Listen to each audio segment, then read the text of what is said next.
नमस्ते। सभी को विश्व योग दिवस की बहुत बहुत शुभकामनाएं। हमारे शास्त्रों में कहा गया है कि भव रोगेन तप्तानाम योगो ही परम औषधि।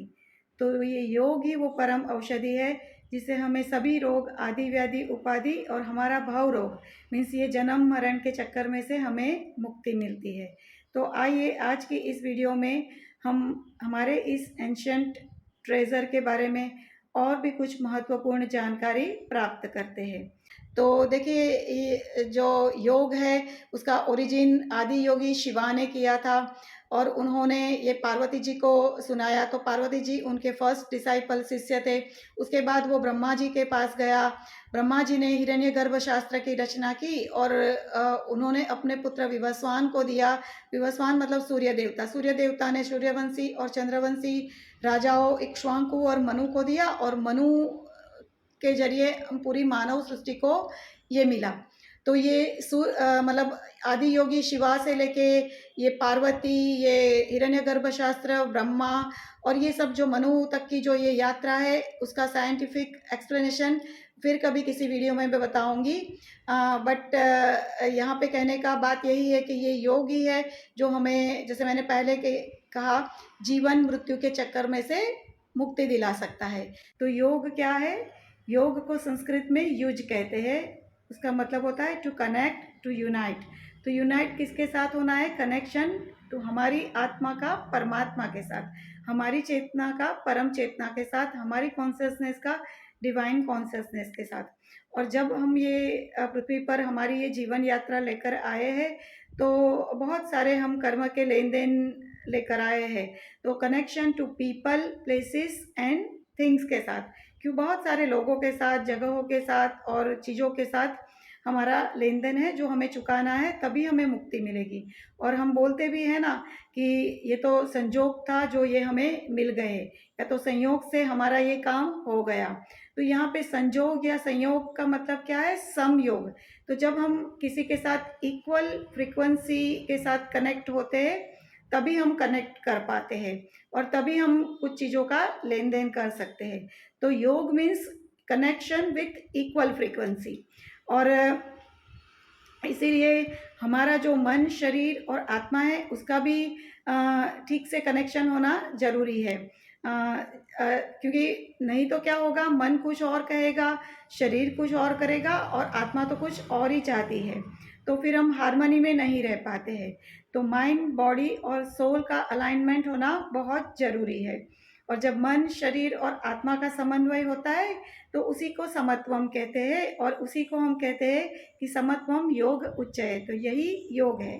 और भगवत गीता के अनुसार कहा गया है कि युक्त आहारस्य विहारस्य च युक्त चेष्टस्य कर्मसु युक्त स्वप्न अवबोधस्य योगो भवति दुःखः। तो यहाँ कहने का तात्पर्य यह है कि हमारा जो भी आहार, विहार, व्यवहार और विचार है वो सभी कुछ समत्वम में होना चाहिए, समता में होना चाहिए।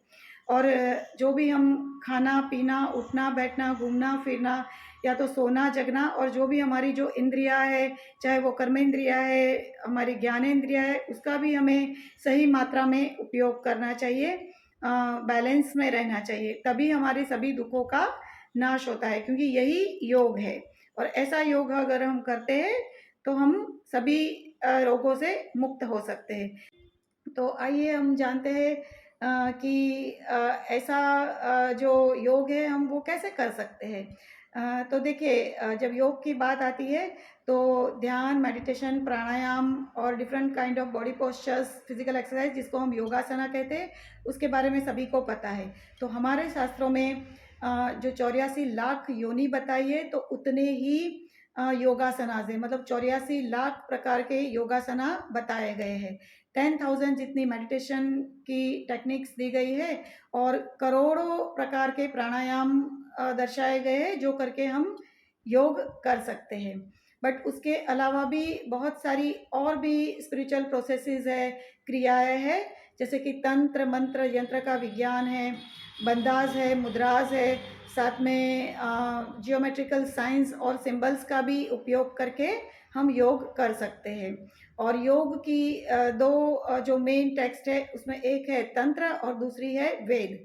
तो तंत्र का मतलब होता है तन प्लस त्रा, त्रयोति, मतलब expansion of our consciousness and liberation of energy. तो उसमें बहुत सारी क्रियाएं द्वारा दर्शाया गया है कि किस तरह से हम हमारी चेतना का विस्तार करके हमारी एनर्जी को मुक्त कर सकते हैं। और वेद के बारे में तो सभी जानते हैं, वेद का मतलब होता है टू नो, जानना। तो हमें किससे जानना है? स्व को। तो खुद को जानने की यहाँ बात है। और ये उसमें वेद भी हमें जानते हैं कि ऋग्वेद है, यजुर्वेद है, सामवेद है, अथर्ववेद है, जिसकी रचना पाणिनि मुनि ने मोनोलॉग में संस्कृत लैंग्वेज में की है, जिसके श्लोक को ऋचा कहा जाता है। और उसमें भी बहुत अच्छे से जीवन के रहस्यों को बताया गया है। बट वेद में क्या था कि उसमें सिर्फ नॉलेज को दिया गया है। तो उसमें जो भी डाउट होते थे या जो भी क्वेरी होती उसको क्लियर करने के लिए कुछ था नहीं। तो उसके बाद उपनिषद की रचना की गई। उपनिषद का मतलब होता है to sit near and gain knowledge. तो जब पास में बैठ के नॉलेज प्राप्त करते हैं तो वहाँ पे क्वेश्चन आंसर के फॉर्म में ग्रंथों की रचना की गई है। 108 जितने उपनिषद की रचना की गई है उसमें 11 मेन है। और उसके बाद 6 जो ऋषि मुनि थे उन्होंने अपने अपने मंतव्य के अनुसार दूसरे ग्रंथों की रचना की, जिसको षड दर्शन कहा जाता है। उसमें कपिल मुनि ने सांख्य दर्शन दिया, गौतम मुनि ने न्याय दर्शन, कणाद मुनि ने वैशेषिक दर्शन दिया, और जैमिनी ऋषि ने पूर्व मीमांसा, वेद व्यास ने उत्तर मीमांसा, जिसको हम वेदांता कहते हैं, वो हमें प्रदान किया। और पातंजलि मुनि ने योग दर्शन दिया है। तो पातंजलि मुनि ने योग दर्शन में समाधिपाद, साधनपाद, विभूतिपाद और कैवल्यपाद के 4 चैप्टर्स दिए, जिनमें उन्होंने योग क्या है, कैसे उसको किया जाता है, योग अगर हम करते हैं तो हमें क्या सिद्धियाँ प्राप्त होती है, और उस सिद्धियाँ प्राप्त करके कैसे हम निर्वाण प्राप्त कर सकते हैं, उसके बारे में बताया है। तो समाधिपाद के पहले ही योग चतुष्टय में उन्होंने बताया है कि योग क्या है। तो उन्होंने बताया है योग सूत्र में कि अथ योगानुशासनम, मतलब कि अनुशासन में रहना ही योग है। तो जब हम अनुशासन में रहते हैं तो योगस चित्तवृत्ति निरोध, मतलब हम हमारी चित्तवृत्तियों का निरोध कर पाते हैं, और वही योग है।